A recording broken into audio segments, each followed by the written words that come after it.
Update करने के बाद आपको ऑनलाइन ट्रांसफर संतोष के 5 मेनू उपलब्ध होंगे। पहला हार्डशिप स्कोर, दूसरा एलिजिबल यूनिट एस्टेब्लिशमेंट, तीसरा इनएलिजिबल यूनिट एस्टेब्लिशमेंट, चौथा रिकॉर्ड चॉइस, पांचवा view revise choice. Hardship score पे क्लिक करके आप अपना हार्डशिप स्कोर देख सकते हैं। अगर आपका हार्डशिप स्कोर नहीं दिख रहा है, इसका मतलब आप इस साल एससीटी ट्रांसफर में नहीं। एलिजिबल यूनिट ऑब्लिक एस्टेब्लिशमेंट पे क्लिक करके आप देख सकते हैं कि इस एससीटी में आप कहां अप्लाई करने के लिए योग्य हैं। एलिजिबल यूनिट लिस्ट के साथ यूनिट की लोकेशन व वहां पे उपलब्ध वैकेंसी भी आप देख सकते हैं, जो कि आपको चॉइस भरने में काफी मददगार होगा। इस एलिजिबल यूनिट के लिस्ट में आपको अपने चॉइस को चुनना है। और in eligible unit oblique establishment आप क्लिक करके देख सकते हैं कि आप कहां के लिए योग्य नहीं है व उसका कारण क्या है। इसके बाद हम बात करते हैं इस वर्ष के एससीटी में अगर आपका ट्रांसफर डे है तो आप चॉइस कैसे भर सकते हैं। चॉइस भरने के लिए आप क्लिक करेंगे रिकॉर्ड चॉइस पर।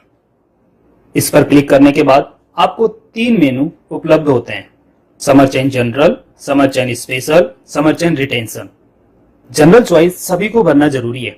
आइए अब हम बात करते हैं समर चेंज जनरल चॉइस भरने की। जैसे ही आप समर चेंज जनरल पर क्लिक करते हैं, आपको दिखाई देगा एलिजिबल कैटेगरी, उसमें कितने यूनिट उपलब्ध हैं और आपको मैक्सिमम कितनी चॉइस हर कैटेगरी में भर सकते हैं। हर कैटेगरी के यूनिट में से जिस यूनिट को आप सेलेक्ट करना चाहते हैं उस पर क्लिक करें। सेलेक्ट होते ही उसका रंग बदल जाएगा व एक टिक मार्क लग जाएगा। एक एक करके आप अपनी कैटेगरी के यूनिट को सेलेक्ट करें। जब स्क्रीन पर मैसेज आ जाएगा मैक्सिमम सिलेक्शन लिमिट रीच, तो आप समझ लें कि इस कैटेगरी में इससे ज्यादा यूनिट आप नहीं सेलेक्ट कर सकते। अगर आपको यूनिट चेंज करना है तो जिसको हटाना है उस पर दोबारा क्लिक करें, वह हट जाएगा। जिसको जोड़ना है उस पर क्लिक करें और उस पर लाल टिक मार्क लग जाएगा। यूनिट को चुनते समय वहां पर उपलब्ध वैकेंसी और रैंक, जो कि हार्डशिप स्कोर के आधार पर निकाला गया है, को जरूर देखें। आपका रैंक जितना कम होगा वह यूनिट मिलने की संभावना उतनी ही ज्यादा होगी। दूसरे कैटेगरी के यूनिट पर जाने के लिए सबसे नीचे जाकर नेक्स्ट का बटन दबाएं। अब आपको अगली कैटेगरी के एलिजिबल यूनिट नजर आएंगे। यहां पर भी आप अपने पसंदीदा यूनिट को चुनें।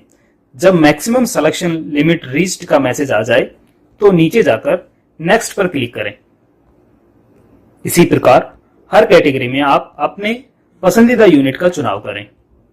आखिरी में सारे चुने हुए यूनिट कैटेगरी वाइज एक जगह आ जाएंगे और आपको टोटल काउंट नीचे दिखाई देगा। अब जैसे यहां पर 28 यूनिट यूजर द्वारा चुने गए, अब आपको इन 28 यूनिट को वरीयता क्रम भरना है। वरीयता क्रम का मतलब आपका पहला, दूसरा, तीसरा, चौथा चॉइस इन 28 में से कौन सी यूनिट है। इन 28 यूनिट को आपको आपके वरीयता क्रम के हिसाब से 1 से 28 तक लगाना है। अगर किसी वरीयता क्रम को आप दोबारा भरने की कोशिश करेंगे तो आपके पास ऑलरेडी प्रेफरेंस यूज्ड का मैसेज आएगा, यानी कि उस वरीयता क्रम पर आपने किसी और यूनिट को पहले ही रख दिया है। आप एक ही वरीयता क्रम पर 2 यूनिट को नहीं रख सकते हैं, अतः किसी एक यूनिट का वरीयता क्रम बदलें। अपने द्वारा सेलेक्ट किए गए सभी यूनिट को क्रमवार वरीयता क्रम में लगाएं।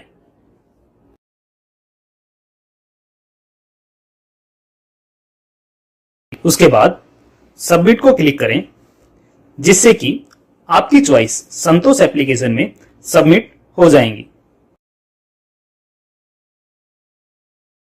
चुनी हुई यूनिट में अपनी नवीनतम रैंक जांच करने के लिए व्यू ऑब्लिक रिवाइज चॉइस पर क्लिक करें।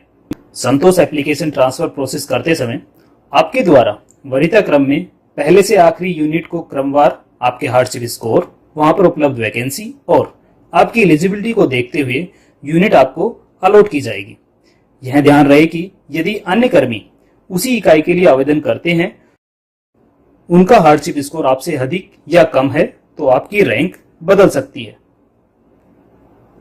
यदि आप चुनी हुई यूनिट को बदलना चाहते हैं तो कृपया एडिट बटन पर क्लिक करें यूनिट को चुनने और वरीयता देने की प्रक्रिया को दोबारा दोहराएं।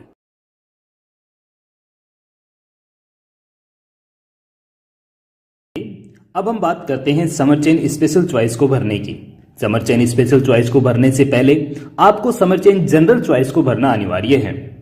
समर चेन जनरल चॉइस भरने के उपरांत जैसे ही आप समर चेन स्पेशल श्रेणी का चयन करेंगे, आपको एक नोट दिखाई देगा कि आप समर चेन स्पेशल या समर चेन एक्सटेंशन में से किसी एक ही श्रेणी का चयन कर सकते हैं। समर चेन स्पेशल चॉइस में आप बढ़ेंगे तो आपको एक्सेप्शन टाइप प्रदर्शित हो जाएंगे। इनमें से आप सही एक्सेप्शन का चयन करें। चयन के उपरांत आपको एक उप श्रेणी प्रदर्शित होगी। पुनः उप श्रेणी का चयन करें। उप श्रेणी का चयन करने के उपरांत प्रासंगिक दस्तावेज प्रकार का चयन करें।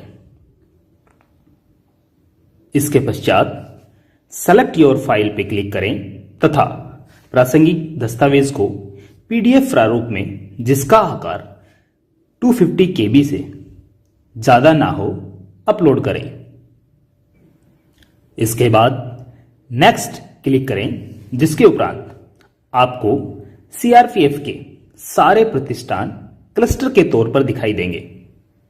सभी क्लस्टर में आप किसी भी एक क्लस्टर के प्रतिष्ठानों में से 2 एवं सारे प्रतिष्ठानों में से 10 प्रतिष्ठान का चयन कर सकते हैं। जैसे ही आप प्रतिष्ठानों को चुनेंगे, उनके सामने रेड टिक लग जाएगा। कुल 10 प्रतिष्ठान का चयन करने के उपरांत सबमिट बटन पर क्लिक करें, जिसके उपरांत आपकी विशेष चॉइस सबमिट हो जाएगी।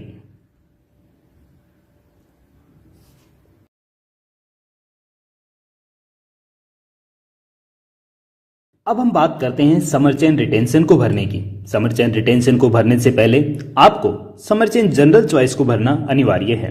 समर चेन जनरल चॉइस को भरने के उपरांत जैसे ही आप समर चेन रिटेंशन श्रेणी का चयन करेंगे, आपको एक नोट दिखाई देगा कि आप समर चेन स्पेशल या समर चेन रिटेंशन में से किसी एक ही श्रेणी का चयन कर सकते हैं। समर चेन रिटेंशन में आप बढ़ेंगे तो आपको एक ड्रॉप डाउन मेनू में रिटेंशन के विभिन्न प्रकार मिलते हैं।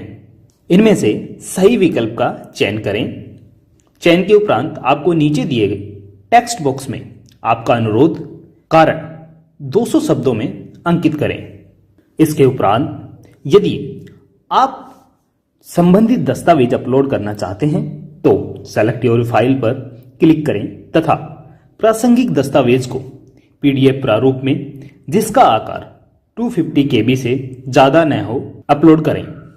अपलोड करने के बाद नेक्स्ट पर क्लिक करें, जिसके उपरांत आपकी रिटेंशन चॉइस